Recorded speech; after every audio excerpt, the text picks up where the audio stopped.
Oh dear, oh dear, oh dear.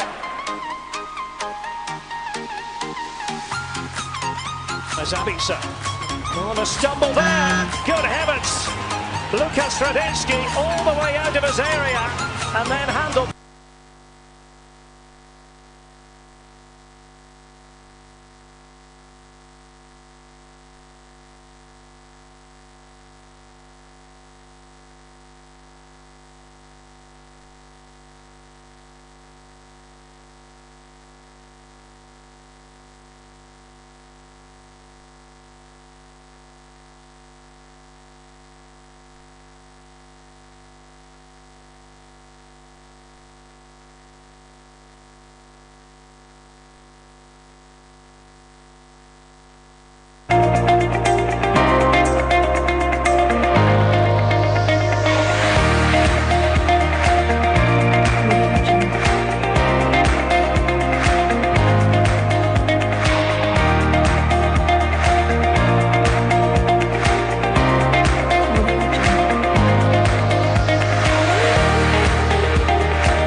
Beautiful morning to all our viewers at home. Welcome to another edition of Newspaper Review on OSBC TV.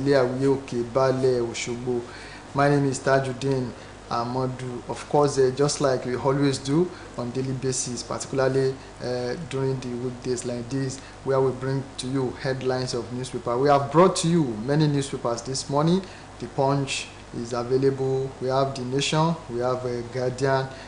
We also have a Vanguard, and of course Leadership, Daily Trust, Daily Asset, and so many more, which we are going to take a look at, particularly as regards the headlines. You know, when we're talking about the headlines, we talk about politics, we talk about education, we talk about health, and of course there are a lot of other things, including sports, on this particular news review, where it's not only me this morning.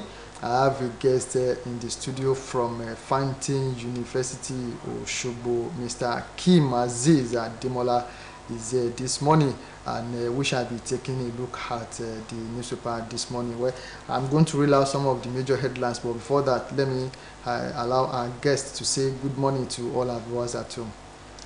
Thank you very much, sir. I am very happy to be here this morning. I feel highly honored to be invited to anchor the program with you.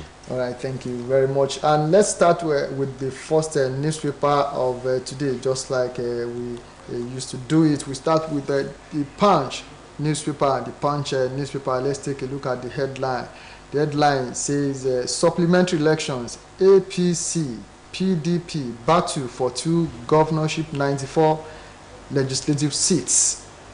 The Punch newspaper, supplementary elections, APC, PDP battle for 2 governorship, 94 legislative seats.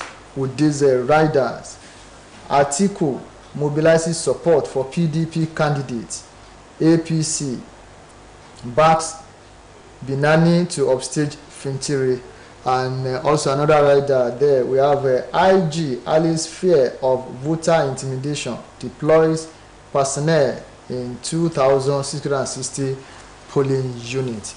You are going to find that on the front page of the Punch newspaper. And let's also take a look at the major headline on the Nation newspaper. It also has to do with the politics this morning. Tinubu to tribunal. Petitions by Atiku, PDP, not competent. That's in the front page of the Nation newspaper. Tinubu to tribunal. Petitions by Atiku, PDP, not competent. You are going to find that on the front page of the Nation newspaper.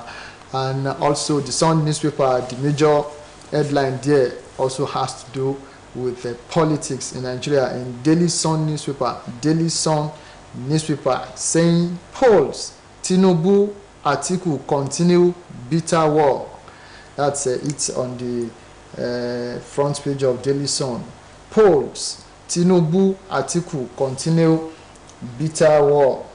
And it has other riders. You are a serial loser, unstable politician. President-elect said that. And of course, we also have another rider. You can't run away from your past.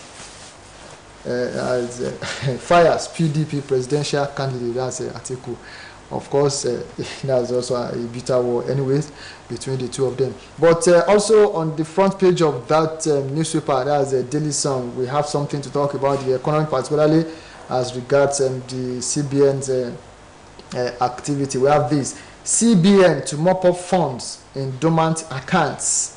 CBN to mop up funds in dormant accounts. Daily Sun is that. From Daily Sun, we go to Vanguard newspaper. Vanguard newspaper this morning.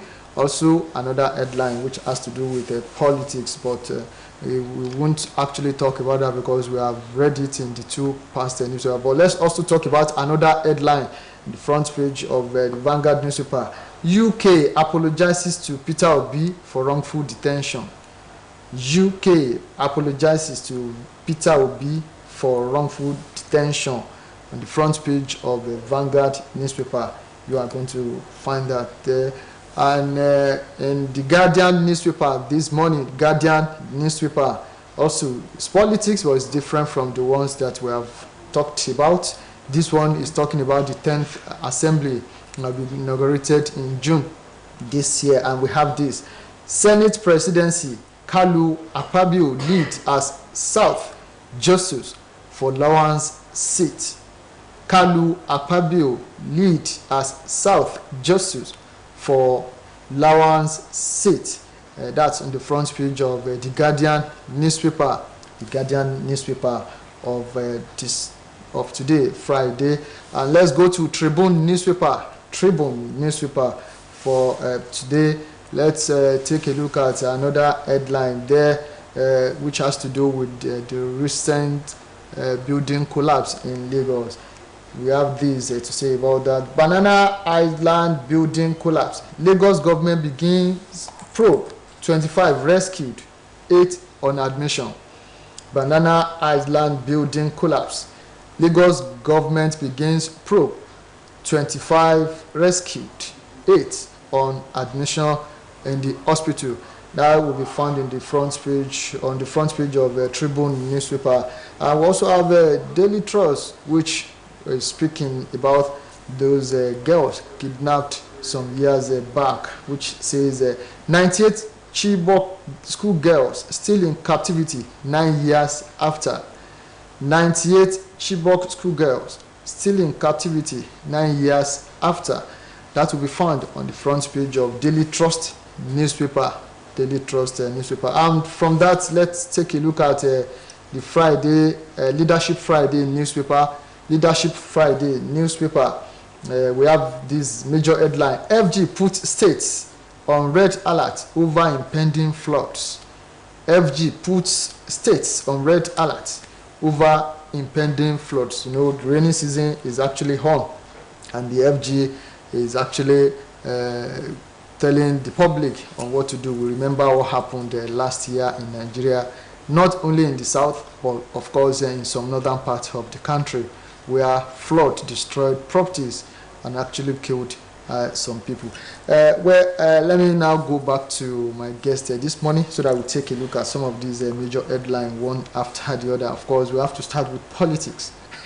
We know that after the presidential election, the next thing, which is good constitutionally, is for aggrieved parties to go to court. Exactly. And in the process, here and there, battle of war, battle of mouth between the first and the second, particularly the PDP and APC. Yes, let's take a look at the Punch newspaper, which is talking about first the supplementary elections coming up, because that will have to be done in order to ensure that we have the full house. APC, PDP, battle for 2 governorship, 94 legislative seats. We know that particularly in Adamawa, the election will still have to come up.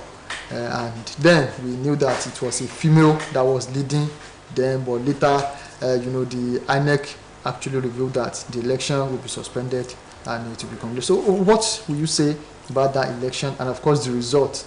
And what are your expectations as the supplementary election will be conducted? Well, let me generally say something about the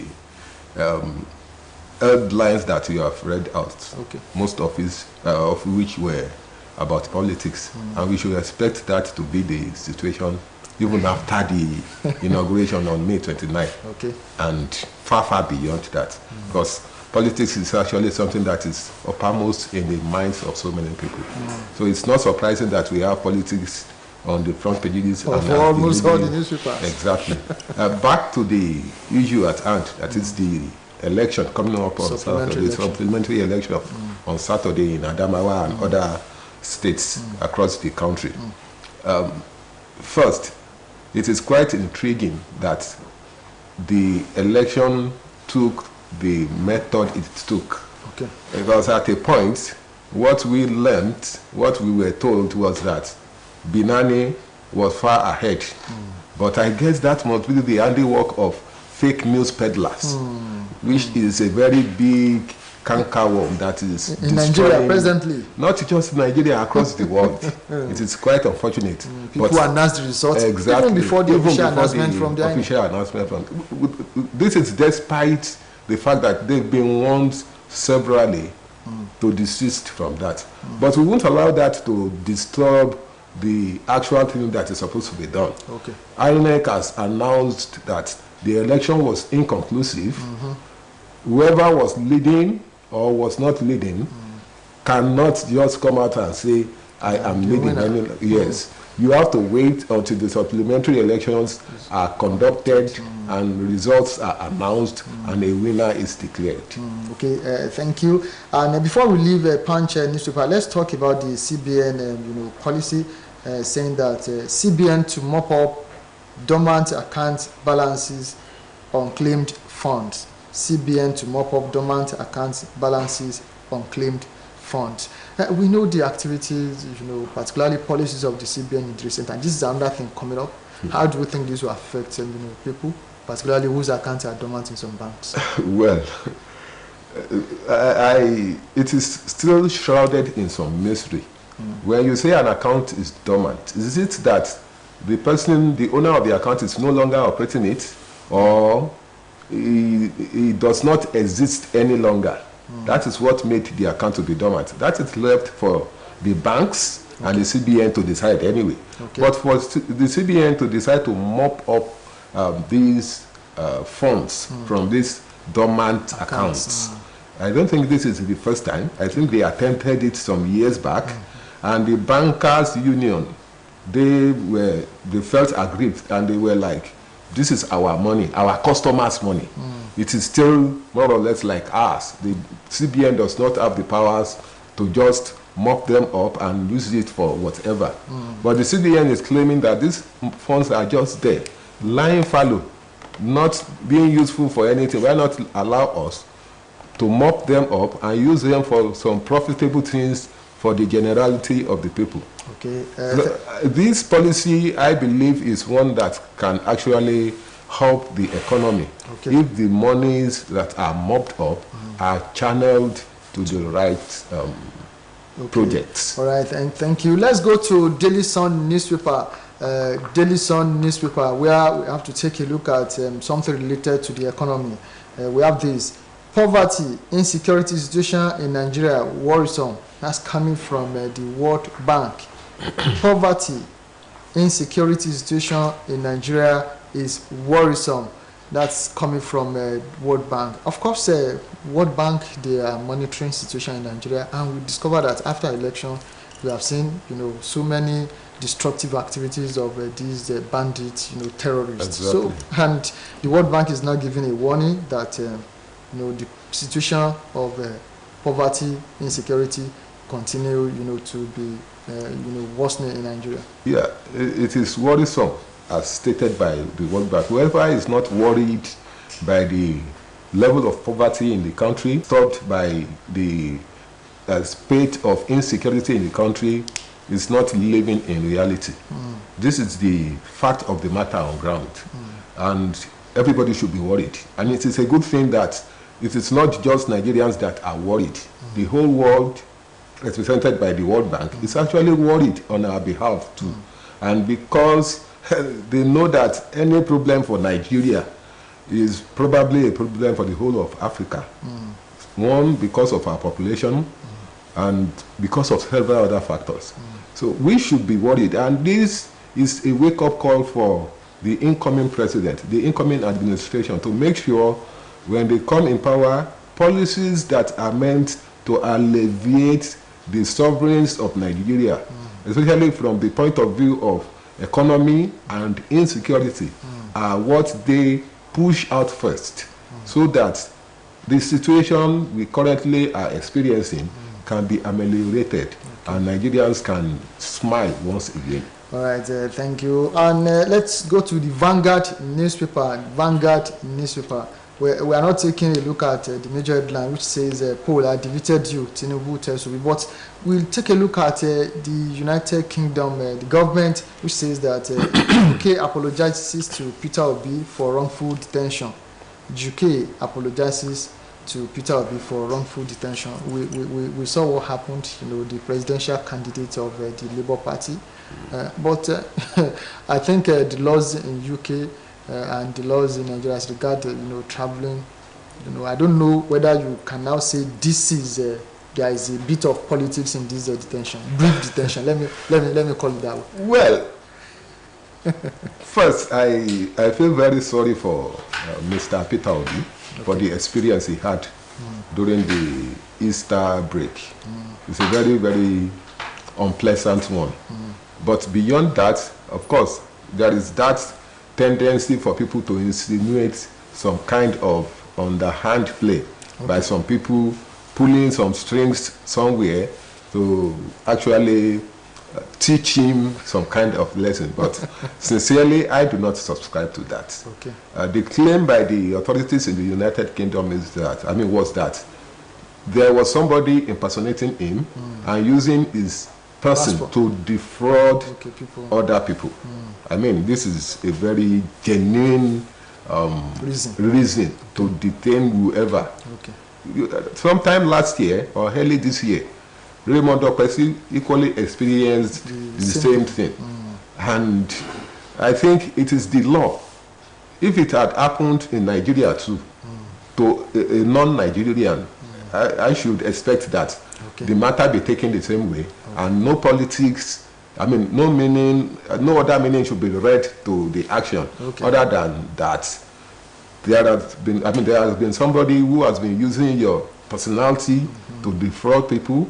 Are you that person, or is it just to investigate? But unfortunately, it destroyed or spoiled vacation plans for the Easter period, which is a very regrettable thing.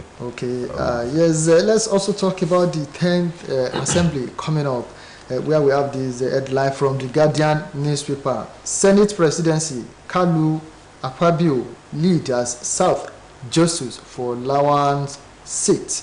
Yes, Lawan, of course, if we take a look at, because you would say that if the president is from the south, that they obey this, they obey that. But I think it works in some places, it doesn't work, in some places. Some are even saying that you have to base the selection or nomination on competence, not that you are from this, you are from the south, you are from the. But what is common is that Lawan may not be the next Senate president, and we have those fighting for it. We have Kalu, former governors. The two of them are former governors. Akwa Ibom and Abia states. It is a very interesting scenario that is playing out in the selection of leaders for the 10th Assembly. And it is one that I want to give a lot of credit to the APC, not just for this, but for all their actions before now. Okay. They are the only party between the two major parties, PDP, APC, that have decided to stick to zoning in the political arrangement among the parties. Okay. They feel what is sauce for the goose is sauce for the gander. If we have a president from the north for 8 years, it should be the turn of the south. And they stuck to that. And you agree with me that it was actually the northern governors that supported BAT during its travels before the and after the party primaries and the general elections. Okay. Now it is coming to that too, and the party has come out clearly to say no. The leadership of the 10th Assembly should also now go to the south. Northerners who hitherto were the leaders of the 9th Assembly in the person of Lawal shouldn't have any business jostling for this position any longer. Okay. And I want to believe if anybody does that, including Lawal, just as he did during the presidential election, he will find himself becoming an orphan again. And he will be losing from two sides, two ends. Okay. So it is better for him to sit down and act like a party leader that he is expected to be seen as now. Okay. And that will respect him. I mean, it will give him a lot of respect among the members of the National Assembly than for him to feel he has some chances. Of course, if he is given the chance to contest, he could get the sympathy of some northern senators to make the position.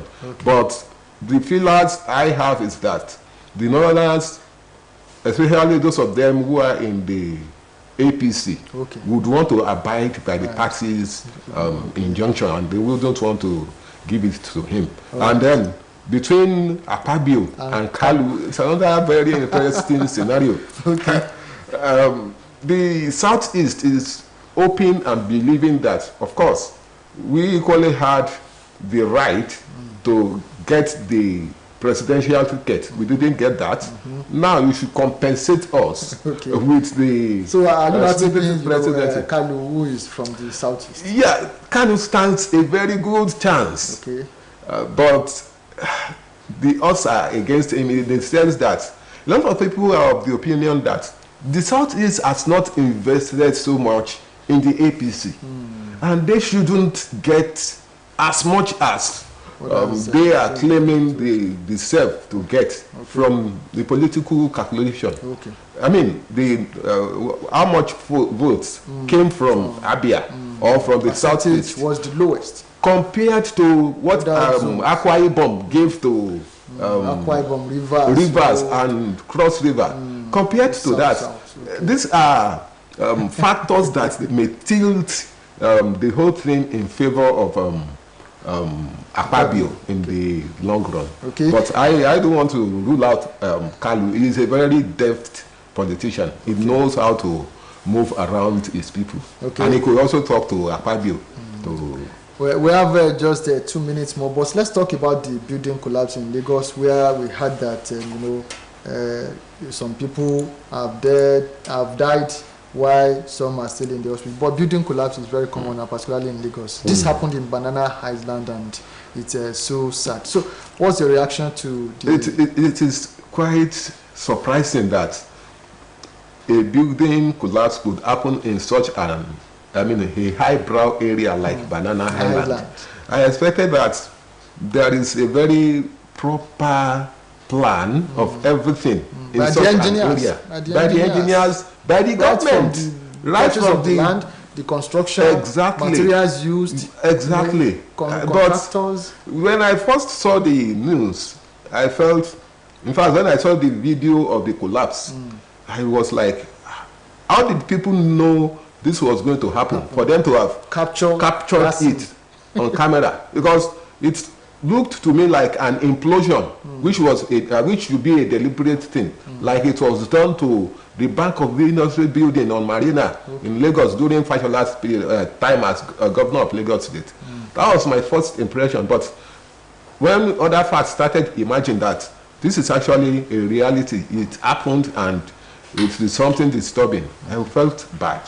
I think the Lagos state government, they are doing a lot, but I think their efforts is still not enough to get us to where we should be. There should be more stringent measures taken by the government and the regulatory agencies to make sure that we do not experience this kind of situation any longer. All right, thank you very much, Mr. Akeem Aziz, all the way from Fantin University, who is our guest this morning on the show. Of course, that is where we are going to draw the curtain on today's program, Newspaper Review. Join us on Monday when another anchor will be here and another guest. My name once, let me say you are welcome. Thank you. Thank you very much, sir. All right. My name is Tajuddin Amodu. God's willing, we'll meet next week. Until then, bye for now.